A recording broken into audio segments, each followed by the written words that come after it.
Bonjour à toutes et à tous, apprentis hackeuses et apprentis hackers.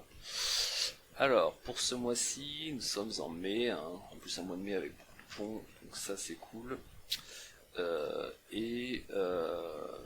Du coup, la miniature qui illustre cette vidéo, c'est Nakan Nguyen, hein, qui a participé au podcast Le Monde de la Cyber, qu'on peut voir ici, et qui a un métier super cool. Puisque elle va plus loin que ce qu'on peut faire en temps normal dans du forensique.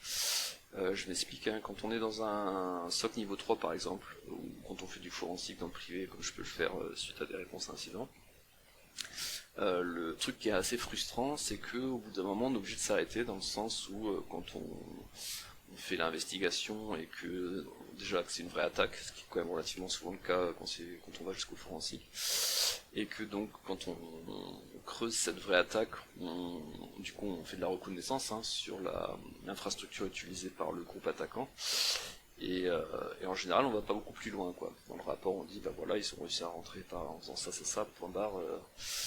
On dit qu'on suspecte tel groupe si on peut, ça c'est d'ailleurs pas forcément demandé par les clients.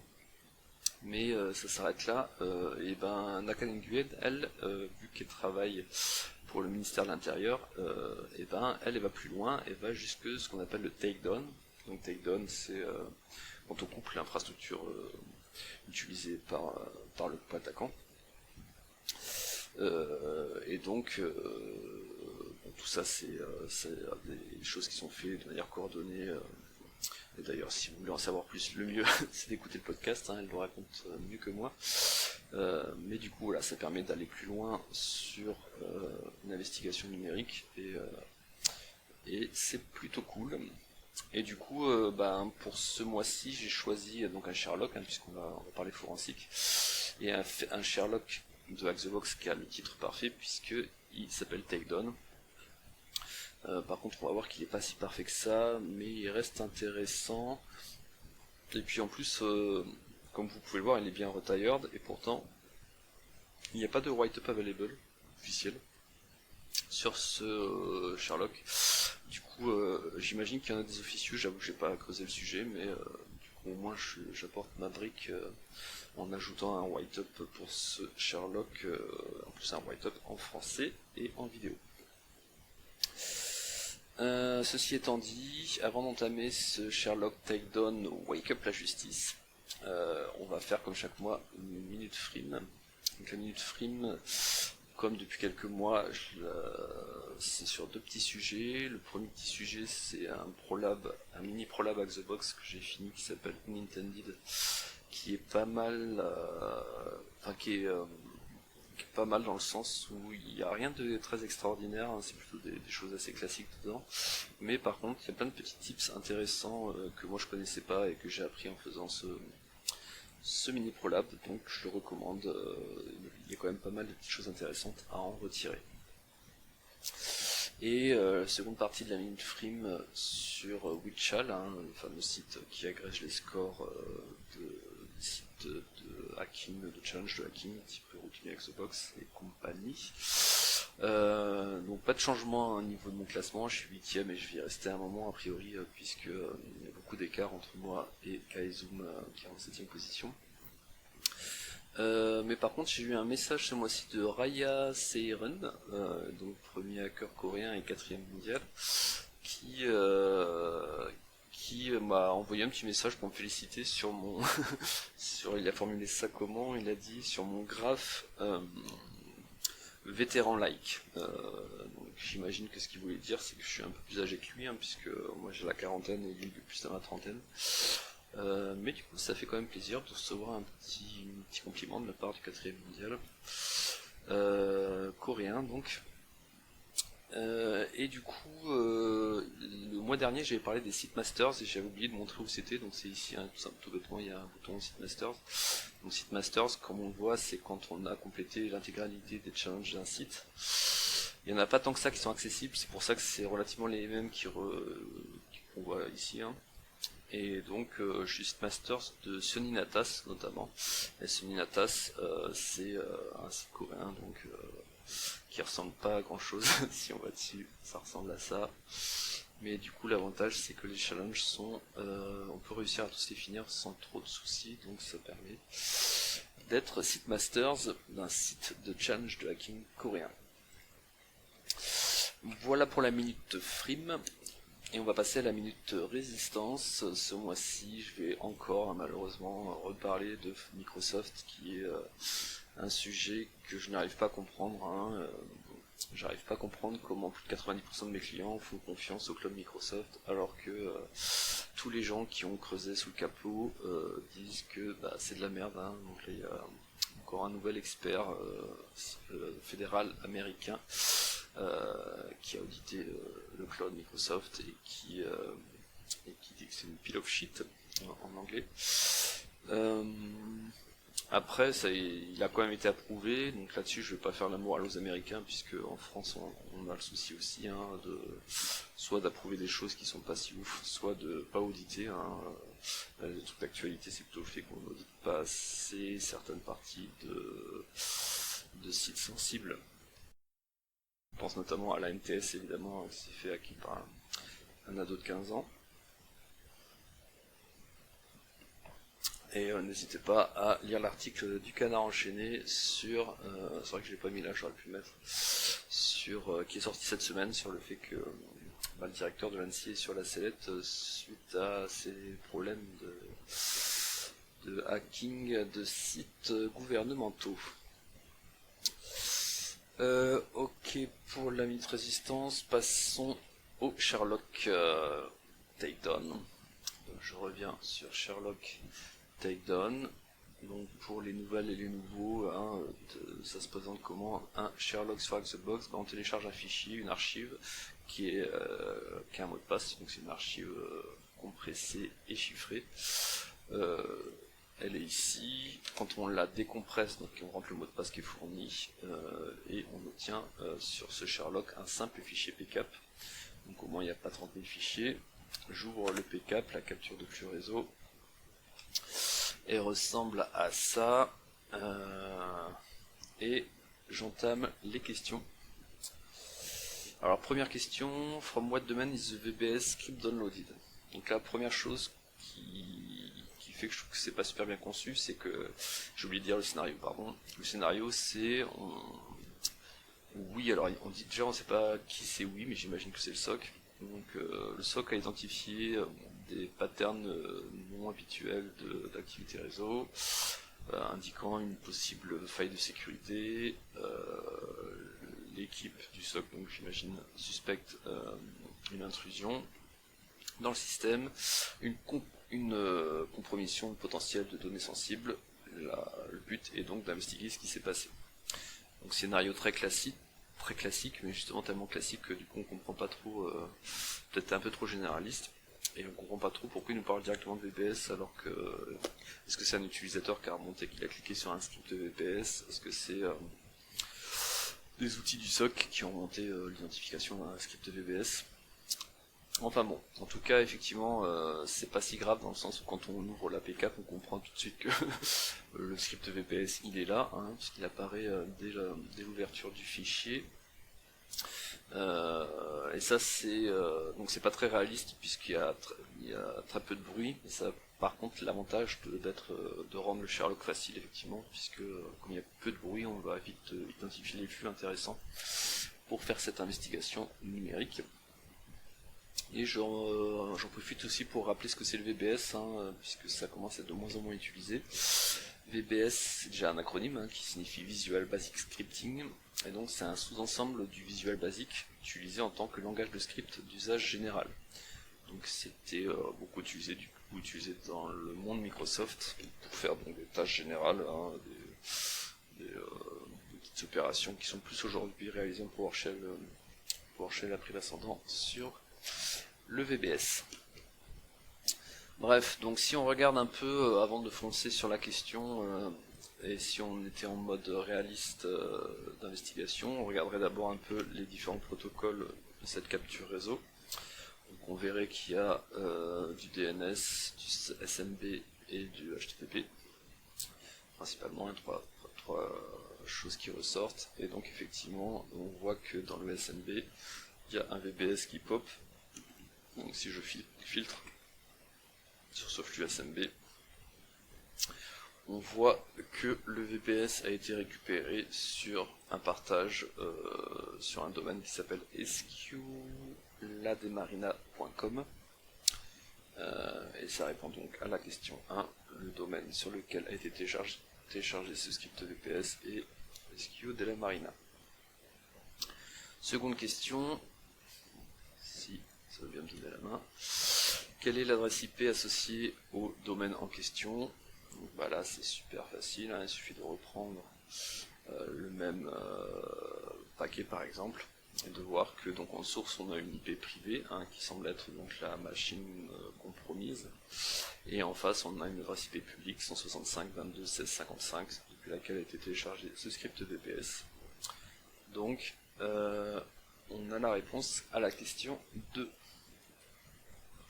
Question 3, quel est le nom du fichier VPS? Donc on l'avait à azure_doc_open.vps. Facile, on peut rapidement passer à la question d'après. What was the URL used to get the PowerShell script? Donc là, j'en profite aussi pour faire un petit rappel sur URL, qui est donc un acronyme aussi, qui signifie Uniform Resource Locator. On peut le traduire mot à mot en localisateur uniforme de ressources. Et donc, on appelle généralement ça de manière informelle une adresse web, mais c'est du coup une chaîne de caractères qui indique sous une forme standardisée comment accéder à une ressource du World Wide Web à travers Internet. Et donc là on veut l'URL utilisée pour récupérer un script de PowerShell. Donc là on va regarder un peu ces flux SMB. Donc je vais faire suivre TCP stream.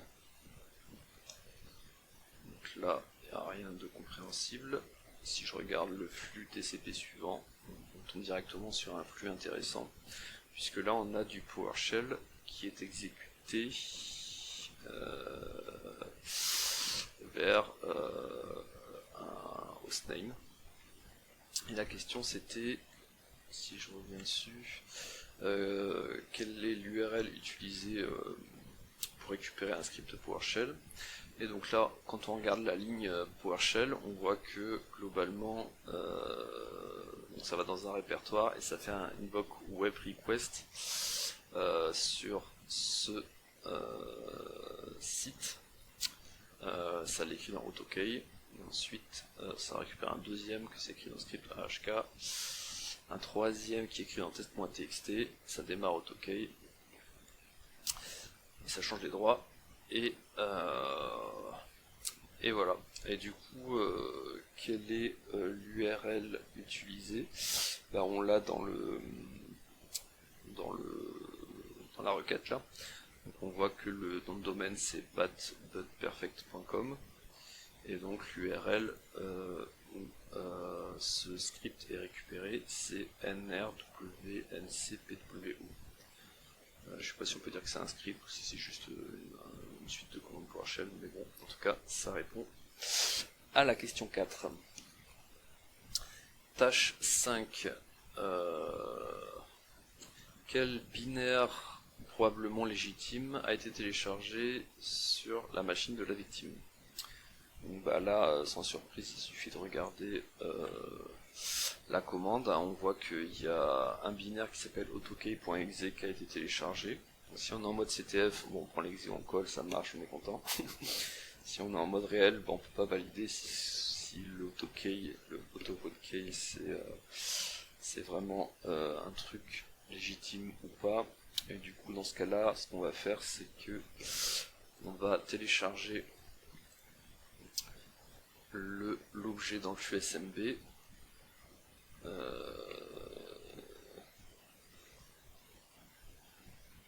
Ah oui, non, là on n'est plus dans le flux SMB, il est téléchargé dans un second temps en HTTP.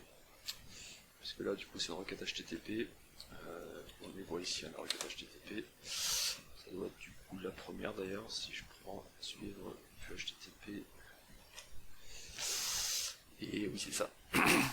Et donc, pour sortir le fichier de la requête HTTP. Je vais dans exporter objet HTTP et je récupère le fichier. Donc on a dit que autokey.exe était pris sur test2, donc le fichier s'appelle test2 au niveau du flux. Je vais l'enregistrer ici, et d'ailleurs tant qu'à faire, pour que ce soit plus logique, je vais directement lui donner le nom qu'il a quand il est écrit sur le disque. Ça s'appelle autokey.exe. Bim. Et donc je vais faire un SHA-256 somm, donc là, pour identifier le condensat SHA-256 de ce fichier, et je vais aller sur virus total pour voir si c'est un virus connu ou si c'est un binaire légitime connu. Tac, tac, tac, tac. Et là on voit qu'il est plutôt pas si mal noté. Enfin, en tout cas il y en a 4 sur 62 qui disent que c'est malveillant, le reste disent que c'est bon. Et si on regarde un peu ce qu'en dit la communauté, ça nous dit que c'est un indicateur qui est mentionné sur ce rapport de Palo Alto. Si je vais voir ce rapport,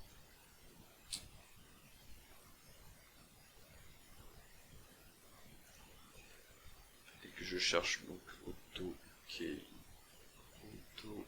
autohotkey.exe, il est là. Et d'ailleurs juste avant il y avait un truc intéressant. Voilà, cette campagne, enfin ces campagnes utilisent AutoIT. AutoIT je le connaissais, AutoHotkey je l'ai moins vu, mais c'est un peu le même concept. Et donc en gros c'est des scripts d'automatisation d'interaction Windows qui donc ont été, je sais pas trop si c'est encore d'actualité, il doit y en avoir encore un peu, qui sont donc utilisés dans le cadre de campagnes malveillantes. Et donc le truc c'est que comme sur AutoIT, le binaire en lui-même il est légitime, hein, c'est un peu comme si c'était le binaire de Python ou de je ne sais quel langage. Et par contre ce qui est probablement moins légitime c'est le script exécuté par en paramètre du binaire. Donc dans notre cas il fait un start autokey-a script.ahk, donc c'est probablement le script.ahk qui est malveillant, pas malfaisant pour être précis, et pas le autohotkey. Voilà, en tout cas du coup c'était quoi la question? Je suis parti loin pour dire oui, donc quel était le binaire probablement légitime, et bien c'est autohotkey.exe. Mais je suis parti loin, mais du coup on va gagner du temps sur les prochaines questions, puisque la prochaine c'est depuis quelle URL le binaire de la question 5, donc le binaire autohotkey a été téléchargé. Bon bah là c'était relativement facile, hein. C'est donc téléchargé depuis the malware use. Ah ouais non pardon, c'est pas le binaire autohotkey, c'est le malware utilisé avec le binaire. Et donc on n'est pas sur autohotkey.exe, mais on est bien sur script.ahk. Et script.ahk, il est téléchargé depuis cette URL, qui est donc la réponse attendue à la tâche 6. On pourrait creuser dès à présent ce script pour confirmer que c'est bien le malveillant. Donc là on peut, comme c'est un Sherlock, on peut valider juste en copier-collant l'URL, mais si on était en mode réaliste on aurait d'abord creusé ce script là, mais comme on va le faire après, je le fais pas tout de suite. La question suivante, c'est un peu pareil, hein, quel est le nom de fichier sur le disque, donc ce JV machin sur le disque, et bien il est écrit sous le nom de script.ahk.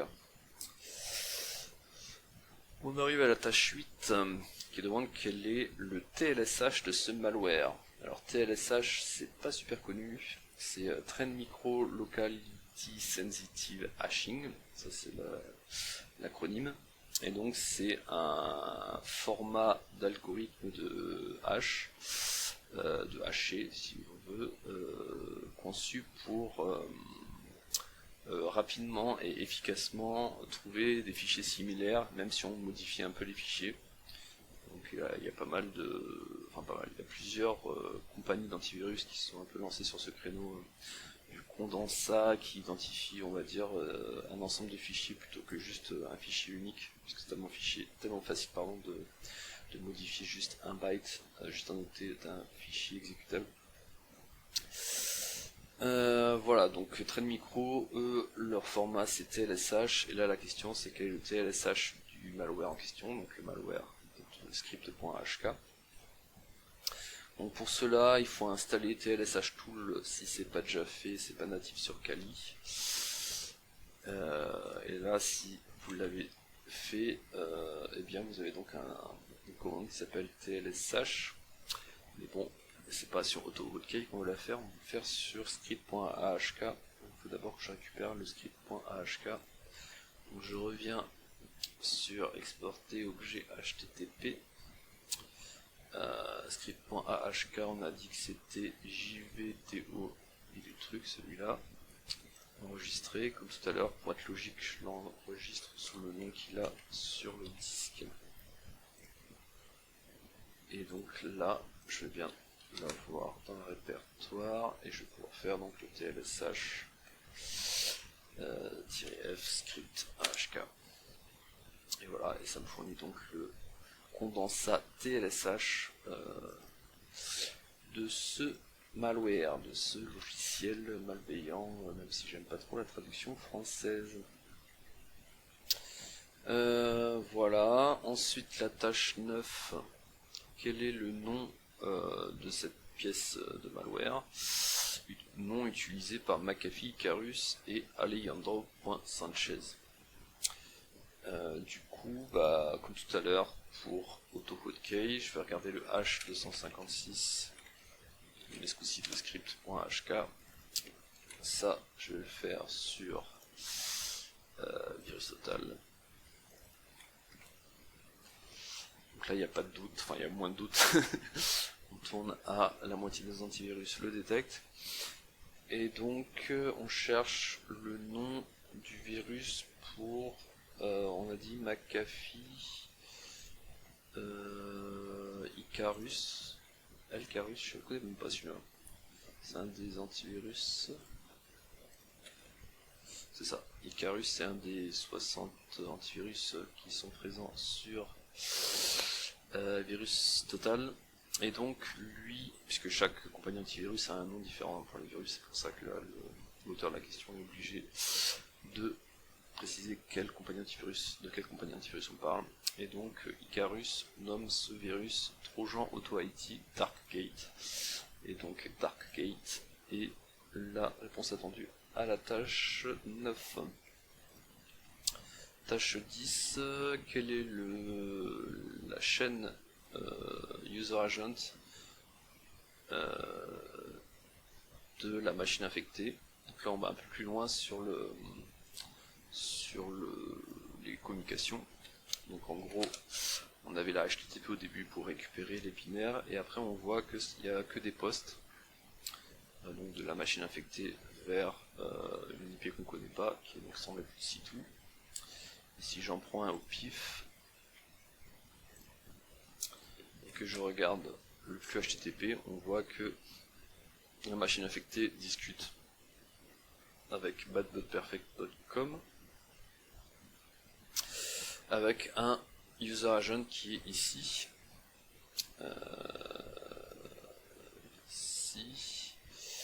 Et du coup j'en profite aussi pour faire un acronyme dont on parle pas souvent mais qui apparaît tout le temps, enfin très fréquemment sur les chaînes user agents.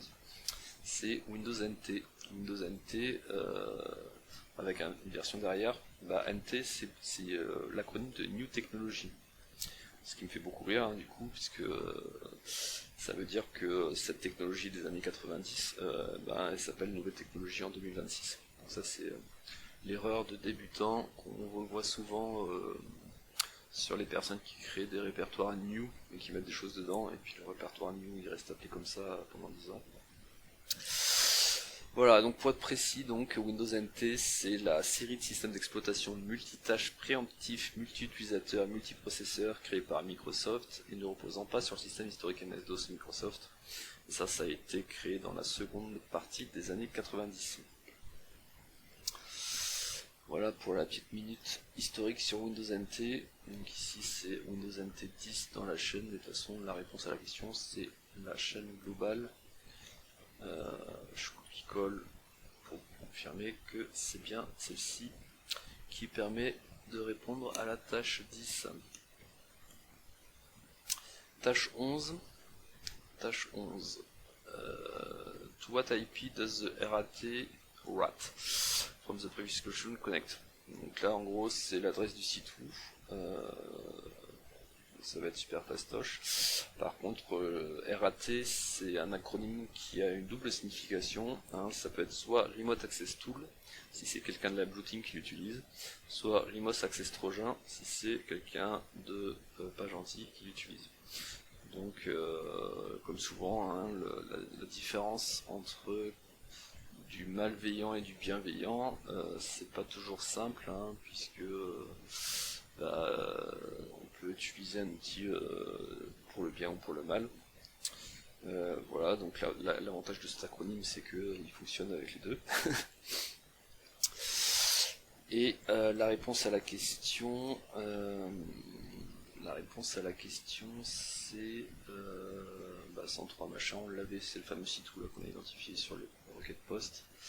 Si je reviens, c'est plus parlant en faisant HTTP, et quand on regarde toutes les requêtes post, on voit bien que le site où c'est 103, 124, 105, 78. Voilà pour la tâche 11. Et voilà pour cette investigation. Je vais finir juste par une petite remarque pour boucler sur Takedown. Si on revient sur l'article de Palo Alto et qu'on regarde Takedown, on voit qu'en fait ce Darkgate, cette campagne Darkgate, elle subit un takedown multinational, comme souvent avec les takedowns, donc là notamment américain. Si on clique, on voit un petit peu plus ce takedown qui avait eu lieu sur l'infrastructure de Kakbot. Je sais pas comment on prononce Kakbot. Et donc c'était, quand on regarde Kakbot, ce takedown là, il est quand même un peu dans le même genre que le takedown dont parle